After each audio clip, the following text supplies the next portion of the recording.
Hello guys, welcome to my channel. So আজকে হচ্ছে কোরবানের আগের দিন, মানে চাঁদ রাত।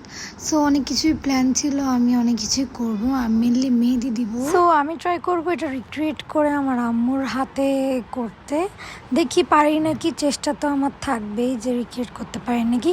ফাইনালি এটা হয়েছে। আপনারা কমেন্টে অবশ্যই জানাবেন যে রিক্রিয়েটটা কেমন হয়েছে, আসলে কি ছবির মতো হয়েছে কিনা। সো গাইজ, আমি আমার জন্য ভাবছি যে এই সিজনটা করবো, বাট এটা হচ্ছে যে একটু বেশি টাফ, বিকজ হয়তো বা মোবাইলে বোঝা যাচ্ছে না, বাট এটার আকার, বিভিন্ন ধরনের আর্টগুলো অনেক বেশি টাফ। বাট তাও ট্রাই করি, আমার হাতে হয় নাকি। So let's try.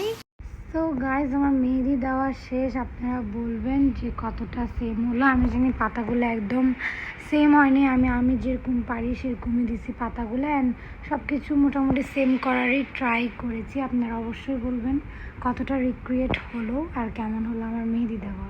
So guys, আমার থেকে সত্যি বলতে খুবই বোর লাগছে, কারণ রোজার ঈদে অনেক মজা থাকে, কারণ 30টা দিন রোজা রাখার পরে ফাইনালি কালকে সবার থেকে সালামি নেবো, বাট ঈদে কারো থেকে সালামি তো নেওয়া যাবে না। তাই আমার মোটামুটি খারাপ লাগছে, কারণ আমাদের গরুটাও যাবে গায়ে না। I M A lover of গরু, তো গরু কোরবানি দেবো, তাই খুব খারাপও লাগছে আমার থেকে। আর আজকে আপনাদেরকে গরুও দেখাবো, আর মেহেদি তো দেখিয়ে ফেলেছি অলরেডি। সো কমেন্টে জানাবেন যে আমাদের গরুটা কেমন হয়েছে দেখানো হবে। সো গাইস, আমাদের কোরবানির পরের প্ল্যান হচ্ছে আমরা ঘুরতে যাব আর আমরা মুভি দেখতে যাব।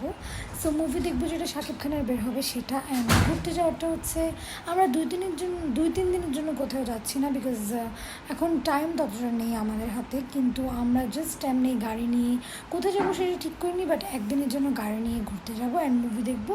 অ্যান্ড মুভি কেমন হলো না হলো সব কিছু আপনাদের সাথে এক্সপিরিয়েন্স শেয়ার করবো, অ্যান্ড সবগুলোই আলাদা আলাদা ব্লগ হবে। অ্যান্ড আপনারা প্লিজ আমার ব্লগগুলোকে সাপোর্ট করুন, লাইক করুন, শেয়ার করুন অ্যান্ড সাবস্ক্রাইব করুন। সো এটা হচ্ছে আমাদের গরু। অবশ্যই কমেন্টে জানাবেন গরু কেমন হলো। সরি নিচের থেকে দেখাতে পারিনি, বিকজ সেদিনই কোরবানি, আজকেই তো কোরবানি ছিল। সো আর নিচে দিয়ে দেখালাম না। আর আমার মেহেদির কালার কেমন আসছে অবশ্যই বলবেন। সো এটা হচ্ছে আমাদের গরু।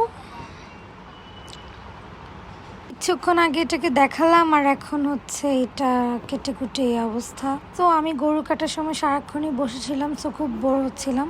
সো করবেন আর কিছু করিনি। সো আজকের ব্লগটা এতটুকুই। ভালো লাগলে লাইক দিবেন, শেয়ার করবেন, সাবস্ক্রাইব করবেন। Thank you for watching.